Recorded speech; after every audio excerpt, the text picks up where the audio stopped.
ça secoue sec. Ce sont les agitateurs du Hainaut sur CNO. CNO. De retour sur CNO depuis What Home à Valenciennes, nous recevons donc l'association Les Amis de Saint-Landelin avec Anne-Sophie Martin, présidente, et Christophe Boccio, secrétaire. Bonjour à vous et accompagnée de Sabrina, adhérente. Bonjour à vous. Donc, pouvez-vous nous expliquer les principales missions de votre association et les actions que vous menez pour sauvegarder le patrimoine local ? Alors, les principales actions, c'est sauvegarder le patrimoine puisqu'il se détériore de par l'érosion du temps et aussi par les malfaçons, enfin les gestes, les incivilités aussi des personnes, malheureusement. Donc nous, on s'attache à sauvegarder ou à restaurer selon ce qu'on peut faire. Très bien. Donc avec une équipe de bénévoles dévoués, l'association organise donc divers événements pour promouvoir l'histoire locale. Donc quel type de manifestation organisez-vous pour sensibiliser le public et à l'histoire donc de Saint-Landelin et de Crespin ? D'abord, il y a à propos de Saint-Landelin, on organise chaque année une procession qui correspond à la date supposée de sa mort, puisque Saint-Landelin est à l'origine d'une source dans la ville qui a pris le nom de Fontaine Saint-Landelin, et on considère que c'est ce lieu qui est fondateur de la ville de Crespin. Donc c'est une figure emblématique de Crespin, connue pour sa transformation spirituelle. Oui. Et donc pouvez-vous nous retracer le parcours justement de Saint-Landelin et son impact sur la ville ? À la base, Saint-Landelin était, comme beaucoup de saints à l'époque du Moyen-Âge, au début du Moyen-Âge, était un brigand qui a eu la révélation de Dieu une nuit après avoir pillé quelques villages. Donc il est arrivé à Crespin et c'était une zone de marécage et impossible d'avoir de l'eau pure. Et la légende dit qu'il a planté son bâton au cœur du bois et une source en est jaillie, et de là est venu le nom de Crespin, puisqu'elle est ressortie le jaillissement de l'eau donne l'impression que c'est du crépon, de la crêpe, et d'où le nom de Crespin. D'accord. C'est magique à vous entendre parler quand même. Alors donc, après sa conversion, Saint-Landelin a fondé plusieurs abbayes, dont celle de Crespin. Et donc, quelles étaient les particularités les particularités du lieu et quel rôle a-t-elle joué dans la vie monastique ? Donc Landelin a effectivement créé plusieurs abbayes. Et grâce à lui, on a les vestiges de notre abbaye de Crespin avec les colonnes qui sont toujours présentes. L'état se dégrade, bien sûr aussi, mais les colonnes qui faisaient l'abbaye et l'entrée de l'abbaye est sauvegardée. Il y a certains bâtiments qui ont été restaurés, tout en gardant la forme originale, mais qui ont été restaurés en logement. Et de ce fait, on conserve quand même un petit morceau de notre abbaye. Mais il reste beaucoup de murs ou c'est... Parce que je connais un peu la région, mais j'ai du mal à voir cette abbaye, je ne la vois pas du tout même. Alors, en fait, il nous reste l'entrée, donc on a le porche original de l'abbaye. Il est toujours là. Quand on rentre dans la cour, sur la droite, on a une partie qui a été aménagée en logement. Et en état un peu plus délabré, c'est la partie de l'abbaye qui nous reste, où on voit encore l'ancienne roue de moulin qui permettait aux moines qui étaient là de brasser la bière et de faire leur commerce de bière.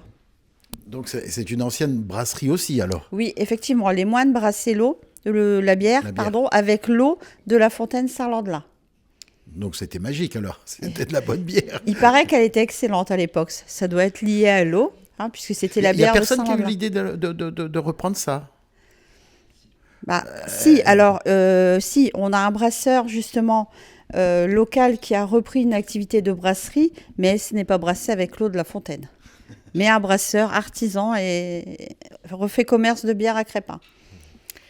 Très bien. Donc alors justement, on parle des moines. Donc les moines de l'abbaye de Crespin ont contribué au développement donc spirituel et économique. Et comment donc ces moines ont-ils influencé la vie quotidienne et le développement de la communauté locale à cette époque? Oui.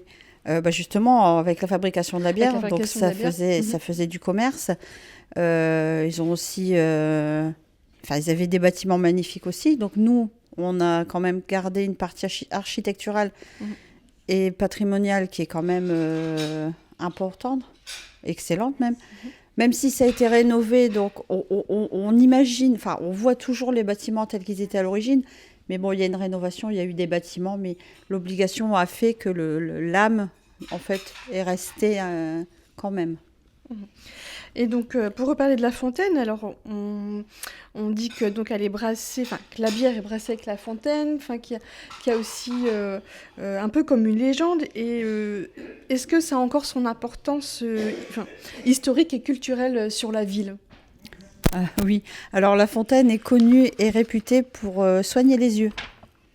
Ah oui. Donc quand on a une conjonctivite ou quand on a un problème, enfin voilà quelque chose, il suffit de se frotter les yeux à la fontaine et ça va mieux. À savoir que la fontaine est toujours au même débit, été, hiver, sécheresse, pas sécheresse, et elle est toujours à 12 degrés.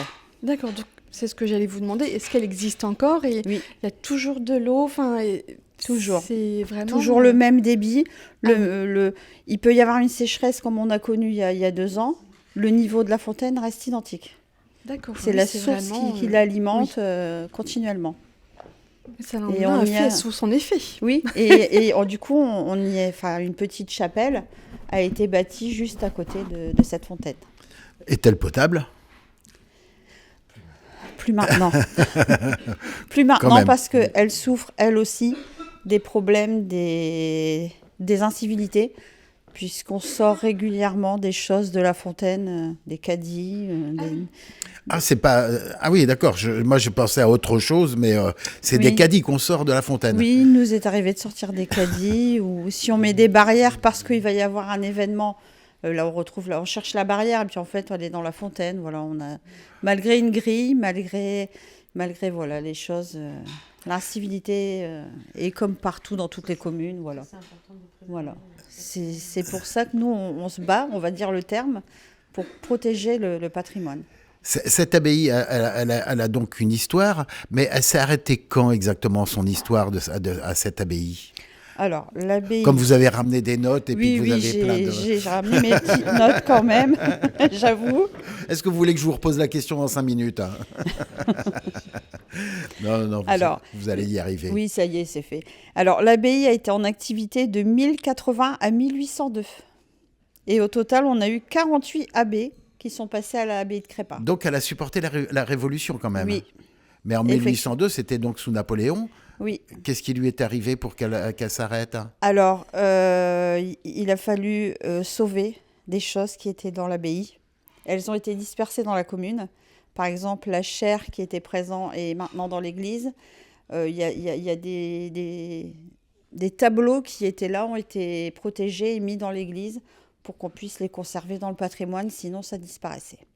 Mais pourquoi ? Puisque les abbés, les moines plutôt, ils avaient décidé d'arrêter la production de la bière, donc ils avaient mis la clé sous la porte, quoi, en fin de compte. Oui, et puis à cette époque-là, c'était moins bienvenu d'avoir justement des monastères de ce type et des abbayes. Déjà, elle avait résisté à la Révolution, oui, ce qui est déjà pas mal. Oui.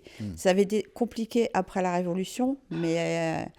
il a été décidé après de sauver en fait les objets de valeur. C'est comme ça qu'on a retrouvé des choses qui sont toujours d'ailleurs maintenant dans l'église. Justement, en parlant d'objets de valeur, donc justement concernant les reliques, notamment la mâchoire de Saint-Landelin, oui. Quelles sont leur signification pour la communauté ? Alors, on a 2 reliques précisément de Saint-Landelin. On a sa mâchoire et on a son bras. Donc là, elles sont conservées dans un endroit... elles ne sont pas dans l'église, puisqu'on ne peut pas les laisser, de par leur valeur, de notre patrimoine, bien évidemment. Et la valeur, c'est que voilà, la mâchoire de Saint-Landelin, voilà, c'est une partie de l'histoire de notre ville, puisque Saint-Landelin est un des fondateurs de notre ville. Il était toujours accompagné de 2 moines, de Donatien et de Adelin, merci. Ils étaient tous les 3. Donc c'est vraiment les fondateurs de notre ville, avec Hébert qui arrivait par la suite. Et donc voilà, pour nous, c'était très important de le conserver chez nous à Crespin. Et le bras de Saint-Landelin, c'était quelque chose qui lui appartenait, en fait, qui est resté dans notre commune. Et comment ont été préservées au fil des siècles, justement, ces reliques ? Tiens, tu veux répondre ? Non, c'est moi, je connais. Les reliques, au début, étaient conservées dans l'église, étaient protégées. Et ensuite, il y a eu beaucoup de vols. Il y a une époque, il y avait énormément de vols. Il y a eu des périodes où c'était déconseillé de conserver des choses comme ça, d'une telle valeur. Donc, à l'heure actuelle, elles sont en sécurité, ces reliques. Et c'est intact ? Oui, elles sont magnifiques. Alors, nous, Association du patrimoine, on a la possibilité d'aller les voir. D'accord. Donc, on prend rendez-vous et puis, on a un lieu et puis... on peut prendre les photos et les voir, puisqu'on n'a pas... on a d'autres reliques aussi, mais là, c'est vraiment celle de Saint-Landelin. Très bien. Cette abbaye, à l'époque de sa splendeur, elle ne concernait pas que la ville de Crespin, elle s'étendait de où à où, puisque je suppose que la Belgique étant tout juste à côté, ça devait un petit peu déborder sur le territoire belge. Oui, alors un peu, mais c'est vraiment surtout sur les limites de notre territoire de Crespin. C'est quoi ? C'est les marais qui empêchaient d'aller de l'autre côté ? Voilà, exactement. Voilà. C'est les marais qui faisaient office de frontière. Et ça allait de Crespin jusqu'à du côté français ? Oui, voilà, ça fait Saint-Hébert, toujours côté français. Crespin, Saint-Hébert. Voilà, toujours côté français. Alors, pour continuer, donc ensuite, vous avez aussi la chapelle Saint-Roch. Oui, la chapelle Saint-Roch. Donc, c'est un édifice unique avec sa forme originale. Oui. Et donc, pouvez-vous nous en parler, de son histoire et puis de sa conception architecturale ? Est-ce que Sabrina veut prendre la parole aussi ? Non. Tu veux pas ? Donc, la chapelle Saint-Roch, effectivement, est d'une forme originale. Elle est sous forme de lanterne. Donc, c'est une forme de lanterne, ce qui fait que son architecture, elle ne fait pas plus de 1 mètre carré en réalité. C'est carré, elle est sur la hauteur, elle a 2 étages. Et c'est une structure qu'on peut voir dans d'autres régions ou dans d'autres pays. Et donc, c'est la seule vraiment dans notre région, dans notre secteur, qui est comme ça. C'est ce que j'allais vous demander, en fait. Est-ce que vous savez l'origine de l'architecte qui a fait parce que vous dites, en fait, il y a celle-ci qui est chez nous, mais il y en a d'autres ailleurs, donc peut-être il n'est pas d'ici. Il passait par chez nous et hop, il a fait cette chapelle. Et puis... c'est lors de processions, en fait. Ils faisaient des processions, ils ont décidé d'en construire une chez nous, à cet endroit-là. D'accord. Et donc, vous savez de quel style ? Alors, parce que ça ressemble à une lanterne, mais est-ce que il y a un style particulier ? Ce qu'il y a, c'est que c'est ni gothique ni roman, quoi. Non. À l'origine, en fait, elle a été construite au moment de l'occupation espagnole des Pays-Bas. On retrouve beaucoup d'architecture espagnole. Il y a beaucoup de clochers dans le nord avec les grosses boules dessus. Ça, c'est typique de... Et là, c'est en fait, c'est pas, nous on appelle ça une chapelle, mais c'était plutôt un oratoire. D'accord. Sous une architecture méditerranéenne. En fait. Donc elle a été agrandie par rapport à cette partie. Voilà, donc c'est devenu une chapelle. Non, pour nous, on l'appelle chapelle, mais ça reste comme Anne-Sophie disait juste avant, ça reste un édifice d'à peine 1 mètre carré. Oui, voilà. Oui. Mais qui est en pleine nature. Qui a pris le nom de chapelle au fil du temps. Puisque les Espagnols, quand ils sont arrivés dans les Flandres, puisque c'était d'abord les Flandres, ils ont un petit peu tout envahi et ils ont imposé leur style architectural. Oui, voilà, tout simplement. Et on trouve beaucoup de clochers dans le nord qui ont cette forme assez bizarre. D'ailleurs, il me semble que Madame Blondel nous a dit...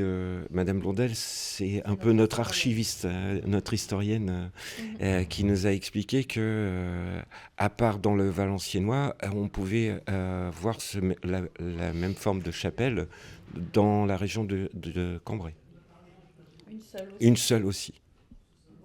Et du côté de l'Espagne, non, on n'en trouve pas. Et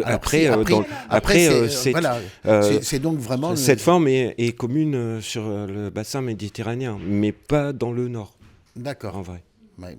C'est des particularités. Donc vous avez la chance d'avoir quelque chose qui est très particulier. Qui est unique et d'où l'intérêt de le préserver et d'en faire quelque chose d'intéressant pour la population. Tout à fait. Et justement, quelles sont les actions menées par votre association pour préserver et valoriser la chapelle ? D'abord, on a commencé quelques collectes de dons. Et on participe aux animations des Journées du patrimoine par l'organisation d'un repas du terroir, qui a lieu le week-end des Journées du patrimoine, tout en sachant que plusieurs associations participent à la Journée du patrimoine par des expositions, des événements. Et nous, c'est devenu une tradition maintenant depuis 3 ans. On propose un repas du terroir. Très bien. Et donc, est-ce qu'il y a d'autres actions ? Il me semble que oui. Oui, il y a d'autres actions. On a une cagnotte en cours sur Litchi. Et on a également, on participe à la vie de la commune. Et donc, de fait de cette participation-là, ça nous permet aussi de récolter des fonds en participant à des buvettes sur des événements, des choses comme ça. Très bien. Au niveau de l'État, du ministère de la Culture, ça doit coincer un petit peu en ce moment, puisque des restrictions de budget. On le sent bien, je vois que vous levez déjà les yeux au ciel. On se demande d'ailleurs si vous n'avez pas quelque chose à demander à Madame Rachida Dati qui va s'occuper de votre budget. Alors déjà, on a eu la chance d'avoir une subvention du conseil départemental. Donc ça, on les remercie vraiment du fond du cœur. On a la mairie qui nous aide comme aussi ils peuvent. Et oui, effectivement, on avait voulu aller plus haut avec nos petits moyens. On avait demandé à avoir de l'aide plus importante. Et on s'est heurté à des fonds qui nous...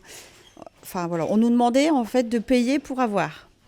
Et nous, notre petite association ne pouvait pas verser des 4 000 euros, des 5 000 euros hors taxes. Voilà, on ne pouvait pas se permettre puisque ça mangeait notre budget en fait. C'est le terme exact, ça mangeait notre budget parce que pour récolter la totalité des fonds. Je crois que de toute façon, si on ne paye pas, on n'a pas. Oui, exactement. Voilà. On est dans ce même monde. J'ai un exemple en tête, je vous en parlerai après. Alors, donc, justement, pour pouvoir faire des dons, pour aller sur la cagnotte Litchi, comment ça se passe ? Alors, pour aller sur la cagnotte Litchi, il suffit de se rendre sur le site de Litchi et c'est Restauration de la Chapelle Saint-Roch, donc à Crespin. C'est également possible de nous contacter, nous, l'association. Donc, nos coordonnées sont sur le site de notre ville de Crespin. En cherchant l'association Les Amis de Saint-Landelin, on va trouver notre mail, notre page Facebook et aussi mon numéro de téléphone, le numéro de la présidente. Donc là, il ne faut pas hésiter à me poser des questions ou quoi que ce soit. Vous êtes combien de bénévoles dans l'association ? Nous sommes 15 membres. 15 membres. Est-ce que vous cherchez à vous agrandir ? On aimerait parce que... On passe un appel. Voilà, on passe un appel. Nos membres... la moyenne d'âge de nos membres est assez élevée. Et parce que on a Madame Blondel, une historienne, c'est ce qu'on disait. Voilà, on a des tas de personnes, puisque l'association, elle a déjà un certain âge, elle est de 1953, et elle a été remise au goût du jour et ressortie en fait en 2017 seulement. Donc finalement, on est une nouvelle vieille association. Puisque on a repris les projets anciens, on a repris le flambeau, des personnes de nos aînés. Et c'est vrai que du coup, ça fait de nous une association avec des membres relativement, on va dire, plein d'expérience. C'est ça, et solide. Voilà, exactement. Exactement, et puis justement, ils sont là aussi pour vous apprendre toute l'histoire aussi, et tout ce qu'on leur a inculqué aussi également. Ça, c'est important, oui, parce que sont une source d'inspiration pour nous. Bon, et bien écoutez, c'est très bien, c'est une très belle, en tout cas, une très belle association que vous nous avez présentée. Merci. Voilà, on vous souhaite une bonne continuation. Merci beaucoup, à vous également. Merci à vous. L'émission est rediffusée chaque dimanche de 22h à 23h. Retour du Réveil en Rire avec Patrick sur CNO. Ça secoue sec. Ce sont les agitateurs du Hainaut sur CNO. CNO.